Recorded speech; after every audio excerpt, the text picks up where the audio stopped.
തിരുമൂലദേവൻ്റെ തിരുമന്ത്രം 7-ാം തന്ത്രത്തിലെ അടുത്ത 2 പാടലുകളിലേക്ക് നമുക്ക് പ്രവേശിക്കാം. നോക്കൂ. ഉണർന്നിരിപ്പോർക്ക് വിഷമുണ്ടെന്ന് തോന്നും, ബോധമുണർന്നിരിക്കാത്തോർക്കില്ല, ദുഃഖവുമില്ലയല്ലോ. ഉണർന്നവർക്ക് ഉണർന്ന കാലത്ത് വരും ദുഃഖം, ഉണർവുള്ളവരാരും കാണും ഉണർന്നിരിക്കുന്നതായി. അപ്പോൾ ഇവിടെ ഉണർവിനെ പറ്റിയിട്ടാണ് പറയുന്നത്. അതായത് ഒരു സാധകൻ്റെ ഉള്ളിലെ അരുൾബോധം ഉണർന്നു കഴിഞ്ഞാൽ അയാൾക്ക് എന്തു തോന്നും? ബോധമുണർന്നിരിക്കുന്നവർക്ക് വിഷമില്ല. അപ്പോൾ ബോധം, ഉള്ളിലെ ബോധം, അരുൾബോധം ഉണർന്ന സാധകന് പിന്നെ വിഷമുണ്ടാകില്ല. ഇതാണ് പരമമായ സത്യം. അതായത് ഒരു സാധകൻ നിരന്തര സാധന കൊണ്ട് ഉള്ളിലെ ബോധത്തെ ഉണർത്തുന്നു. ആ ബോധം ഉണർന്നു കഴിഞ്ഞാൽ, ആ ഉണർവ് ഉണ്ടായിക്കഴിഞ്ഞാൽ പിന്നെ ഈ വിശ്വമില്ല. കാണുന്നതെല്ലാം ഞാൻ, ശിവൻ മാത്രം. എല്ലായിടത്തും എല്ലാത്തിലും ശിവനെ മാത്രം കാണുന്ന ഉള്ളുണർവുണ്ടാകുന്നു. അതോടെ എന്തു സംഭവിക്കുന്നു? വിശ്വം അപ്രത്യക്ഷമാകുന്നു. ഈ പ്രപഞ്ചം അപ്രത്യക്ഷമാകുന്നു. അതാണ് ഒരു സാധകൻ ലഭിക്കുന്ന ആത്യന്തികമായ നില. സാധകനെ സംബന്ധിച്ചിടത്തോളം ഉള്ളുണർവ് ലഭിക്കുമ്പോൾ ഈ വിശ്വത്തെക്കുറിച്ചുള്ള ആ ബാഹ്യമായ കാഴ്ച മങ്ങുകയും ഉൾക്കാഴ്ച ലഭിക്കുകയും ചെയ്യും. വിശ്വം മുഴുവനും ശിവൻ നിറഞ്ഞിരിക്കുന്നതായിട്ട് അനുഭവപ്പെടും. പിന്നെയോ ഉണർന്നിരിപ്പോർക്ക് വിഷമുണ്ടെന്ന് തോന്നും. ജാഗ്രത അവസ്ഥയിൽ സാധാരണക്കാരായ വ്യക്തികൾ ഈ ജാഗ്രത അവസ്ഥയിൽ ഉണർന്നിരിക്കുകയാണ്. ഇപ്പോൾ നമ്മളെല്ലാം ഉണർന്നിരിക്കുകയാണ്. നമ്മുടെ മുമ്പിൽ എന്തുണ്ട്? വിശ്വമുണ്ട്.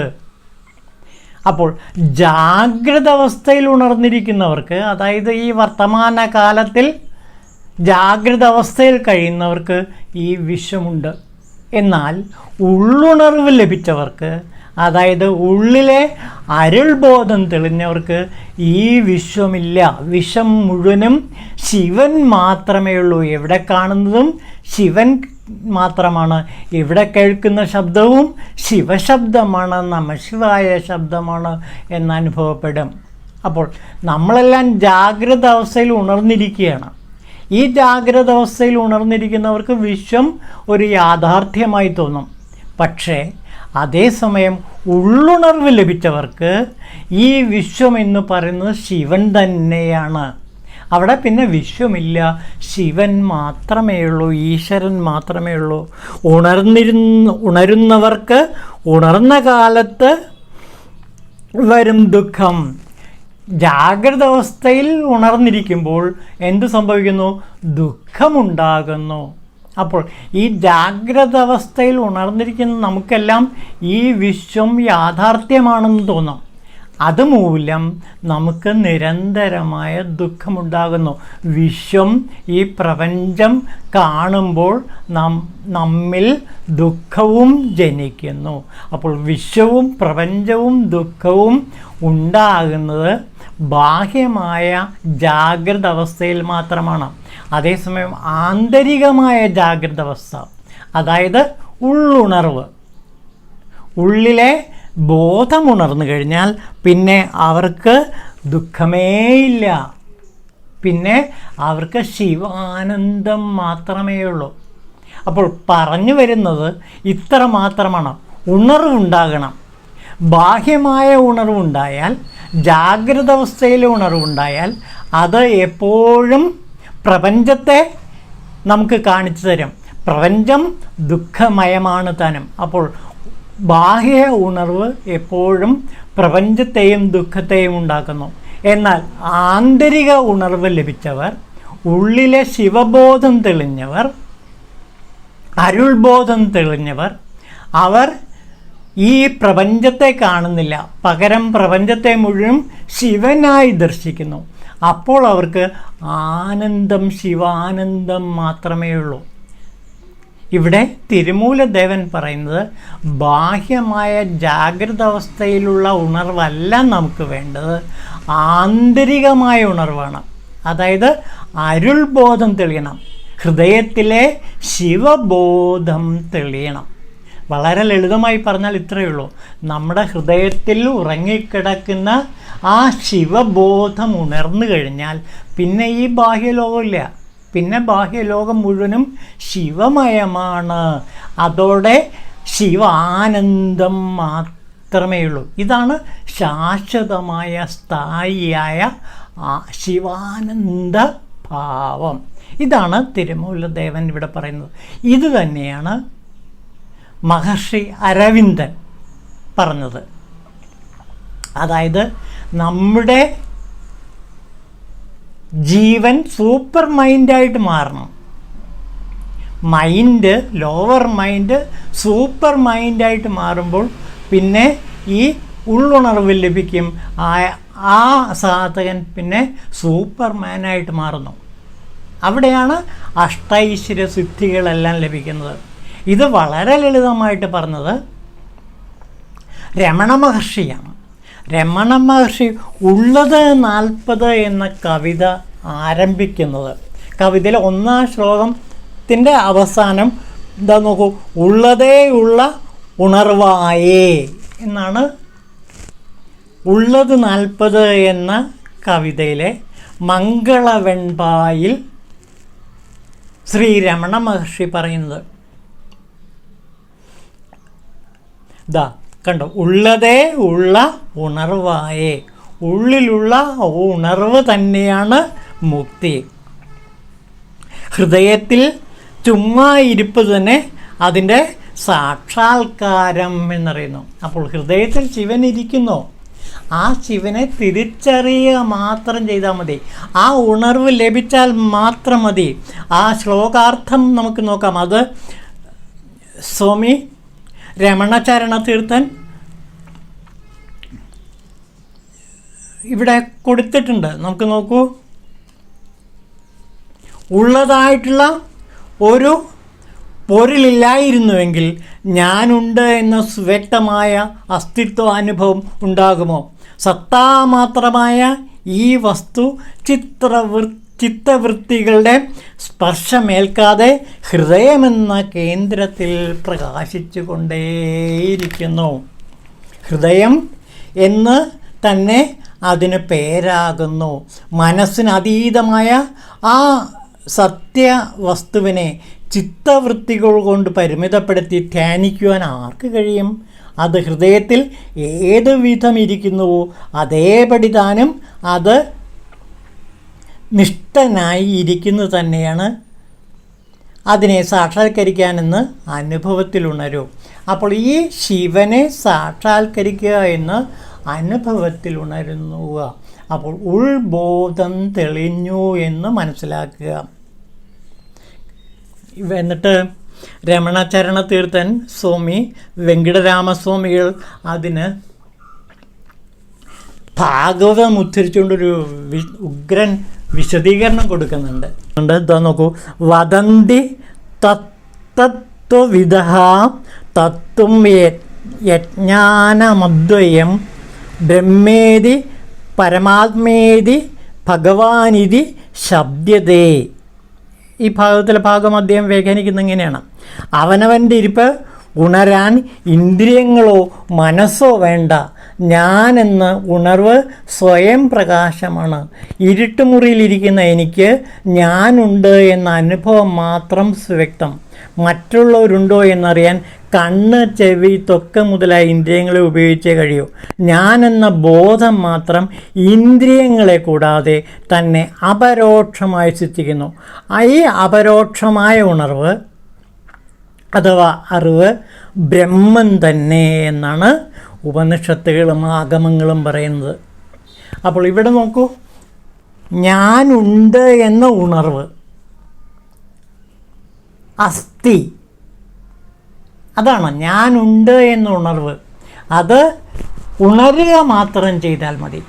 ആ ഉണർവിനെയാണ് നാം ശിവബോധം എന്ന് പറയുന്നത്. ആ ശിവബോധത്തിൽ, അരുൾബോധത്തിൽ എത്തിക്കഴിഞ്ഞാൽ, ആ അനുഗ്രഹ വർഷത്തിൽ എത്തിക്കഴിഞ്ഞാൽ പിന്നെ ബാഹ്യലോകവും ശിവമയമായിത്തീരുന്നു. പിന്നെ അവിടെ ദുഃഖങ്ങളില്ല, ശരിക്കും ശിവാനന്ദം മാത്രമേ ഉള്ളൂ. അപ്പോൾ ഇവിടെ ബാഹ്യ ഉണർവിനെ കുറിച്ചല്ല, ഉള്ളിലെ ഉണർവിനെ കുറിച്ചിട്ടാണ് പറയുന്നത്. ഉള്ളിലെ ഉണർവെന്ന് വെച്ചാൽ എളുപ്പമുള്ള കാര്യമാണ്. ഉള്ളിൽ ശിവൻ കുടികൊള്ളുന്നു. ആ ശിവനെ തെളിഞ്ഞ് തെളിഞ്ഞ് തെളിഞ്ഞ് കാണാൻ പറ്റിയാൽ മതി. അതാണ് ഉള്ളുണർവ്. അപ്പോൾ പ്രപഞ്ചമില്ല, പിന്നെ പ്രപഞ്ചത്തിൽ മുഴുവനും ശിവൻ മാത്രമേ ഉള്ളൂ, ശിവാനന്ദം മാത്രമേ ഉള്ളൂ, പിന്നെ ദുഃഖങ്ങളേ ഇല്ല. പരമശിവാനന്ദം എന്ന് പറയാം, പരമാനന്ദ നിർവൃതി എന്ന ഈ അവസ്ഥയെ പറ്റി പറയാം. അപ്പോൾ ഉള്ളുണർവ് ലഭിക്കുക. ആ ഉള്ളുണർവ് ലഭിക്കുന്ന പലപ്പോഴും ഗുരുവിൻ്റെ സാമീപ്യത്തിലിരിക്കുമ്പോൾ, അല്ലെങ്കിൽ ഗുരുവചനം ശ്രവിക്കുമ്പോൾ, അല്ലെങ്കിൽ ഗുരുദീക്ഷ ലഭിക്കുമ്പോൾ ഉള്ളുണർവ് ലഭിക്കുന്നു. ഉള്ളുണർവ് പലതരത്തിൽ ലഭിക്കാം. ചിലപ്പോൾ ഒരൊറ്റ നിമിഷം കൊണ്ട് യാദൃച്ഛികമായി ഒരു സാധകനിൽ ഈ ഉള്ളുണർവ് ഉണ്ടാകാം. അത് എപ്പോൾ എങ്ങനെ സംഭവിക്കുന്നു എന്ന് പറയാൻ പറ്റില്ല. ഇതെല്ലാം പ്രാരാബ്ധ കർമ്മങ്ങളും പിന്നെ സാധകൻ്റെ ഇപ്പോഴത്തെ നിരന്തര സാധനയുമായിട്ടെല്ലാം ബന്ധപ്പെട്ടിരിക്കുന്നു. അതുകൊണ്ട് ഏത് നിമിഷവും നമ്മുടെ ഉള്ളിൽ, നമ്മിൽ, ഹൃദയത്തിൽ പ്രകാശിക്കാനുള്ള അവസരമുണ്ട്. പ്രകാശിച്ചുകൊണ്ടേയിരിക്കുന്നു. പക്ഷെ ആ പ്രകാശം കാണാനുള്ള ഉൾക്കണ്ണ് തെളിഞ്ഞു കിട്ടുക, അതാണ് ഇവിടെ പ്രധാനപ്പെട്ടത്. ഉണർവ് കാണാൻ ബാഹ്യചക്ഷുസ് കൊണ്ട് കഴിയില്ല. അത് ഉൾക്കണ്ണുകൊണ്ട്, അല്ലെങ്കിൽ മൂന്നാം കണ്ണുകൊണ്ട് മാത്രമേ കഴിയുള്ളൂ. ആ മൂന്നാം കണ്ണുകൊണ്ട് കാണുന്ന ഈ കാഴ്ചയാണ് ഉള്ളുണർവ്. ഉള്ളുണർവ് കിട്ടിക്കഴിഞ്ഞാൽ സാധകൻ മുക്തി പ്രാപിച്ചു കഴിഞ്ഞിരിക്കുന്നു. അതിനെയാണ് മുക്തി എന്ന് പറയുന്നത്. ഈ ഉള്ളുണർവിനെയാണ് മുക്തി, അല്ലെങ്കിൽ അതേപോലെ ഈശ്വരൻ, ശിവൻ എന്നെല്ലാം പറയുന്നത്. പല പല പേരുകളിൽ ഈ ഉള്ളുണർവിനെ നാം വിളിക്കുന്നു. എല്ലാ ഉള്ളുണർവും എന്താണ് കാണുന്നത്? ശിവബോധത്തിലേക്കാണ്, അല്ലെങ്കിൽ സ്നേഹബോധത്തിലേക്കാണ് നമ്മെ നയിക്കുന്നത്. അൻപേ ശിവം. പിന്നെ നോക്കൂ, കായം എടുത്തു വിട്ടും പല നാളലഞ്ഞും തുര്യയോഗത്തിൽ ചേർന്ന പ്രാണനൊന്നായടക്കി വച്ചും തത്വങ്ങളൊഴിഞ്ഞ ആവേശത്തിൽ തിരിഞ്ഞോർക്കും അരുൾ ചൊരിഞ്ഞ നന്ദിയെ മറക്കാമോ? ഈ അരുൾ നൽകിയത് നന്ദീദേവനാണ്. ഈ ഉള്ളുണർവ് എനിക്ക് നൽകിയത് നന്ദീശ്വരനാണ്. നന്ദി എന്നുള്ളത് ശിവൻ തന്നെയാണ്. നന്ദിദേവൻ എന്നുള്ളത് തിരുമൂല ദേവൻ്റെ ഗുരു കൂടിയാണ്. അദ്ദേഹത്തിൻ്റെ പേരും നന്ദിദേവൻ എന്ന് തന്നെയാണ്. ആ നന്ദിദേവരാണ് എനിക്ക് ഈ ഉള്ളുണർവ് തന്നത്. എൻ്റെ ഗുരു എനിക്ക് ശിവബോധത്തെ ഉണർത്തി തന്നു. എങ്ങനെ? കായമെടുത്തും വിട്ടും പല നാളലഞ്ഞ്, ജനിച്ചും മരിച്ചും അനേകം ജന്മങ്ങളെൻ്റെ കഴിഞ്ഞു പോയി. അപ്പോഴാണ് തുര്യയോഗത്തിൽ ചേർന്ന് പ്രാണനൊന്നായടക്കി വെച്ച് തുര്യയോഗത്തിൽ, അതായത് സ്വപ്ന സുഷുപ്തി തലങ്ങൾക്കും അപ്പുറമുള്ള, ജാഗ്രത് സ്വപ്ന സുഷുപ്തി തലങ്ങൾക്കുമുള്ള തുരീയ ബോധത്തിൽ സമാധ്യാവസ്ഥയിൽ ഞാൻ എത്തിച്ചേർന്നപ്പോൾ പ്രാണനൊന്നായടക്കി വെച്ച പ്രാണനിഗ്രഹത്താൽ ഞാൻ ആ തുരീയ യോഗത്തിൽ എത്തിച്ചേർന്നപ്പോൾ തത്വങ്ങളൊഴിഞ്ഞു. 36 തത്വങ്ങളും കർമ്മേന്ദ്രിയ, ജ്ഞാനേന്ദ്രിയങ്ങളും മനസ്സുമെല്ലാം തന്നെ ഒഴിഞ്ഞു മാറി ശുദ്ധമായ അരുൾ എന്നിൽ, എൻ്റെ ഹൃദയത്തിൽ പ്രകാശിച്ചു. അതിന് നന്ദിദേവൻ എന്നെ അനുഗ്രഹിച്ചു. ഇതാണ് പറയുന്നത്. അപ്പോൾ ഞാനിതേവരെ അനേകം ജന്മങ്ങളിലൂടെ കടന്നുപോയിക്കൊണ്ടേയിരിക്കുകയായിരുന്നു. അപ്പോഴാണ് തുര്യയോഗത്തിൽ, അതായത് ജാഗ്രത സ്വപ്ന സുഷുപ്തിക്കും അപ്പുറമുള്ള സമാധി അവസ്ഥയിൽ ഞാൻ യോഗനിഷ്ഠനായി പ്രാണനെ അടക്കിക്കൊണ്ട് തുരിയ യോഗത്തിലെത്തിച്ചേരുമ്പോൾ എൻ്റെ 36 തത്വങ്ങളും എന്നിൽ നിന്ന് വിട്ടുപോയി. വേറെ ചില ഗ്രന്ഥങ്ങളിൽ 96 തത്വങ്ങൾ എന്നാണ് പറയുന്നത്. അത് ഓരോരോ വ്യത്യാസങ്ങളുണ്ട്. ഈ തത്വങ്ങളെല്ലാം, അതായത് കർമ്മേന്ദ്രിയ, ജ്ഞാനേന്ദ്രിയ, മനസ്സ്, ബുദ്ധി, അഹങ്കാരം, ചിത്തം, ഇതെല്ലാം ഒഴിഞ്ഞൊഴിഞ്ഞ് ശുദ്ധ ചിത് സ്വരൂപമായി, ചിതാകാശമായി, ഒളിയായി, ഉൾപ്രകാശമായി, ഉള്ളരുളായി ഞാൻ നിന്നു.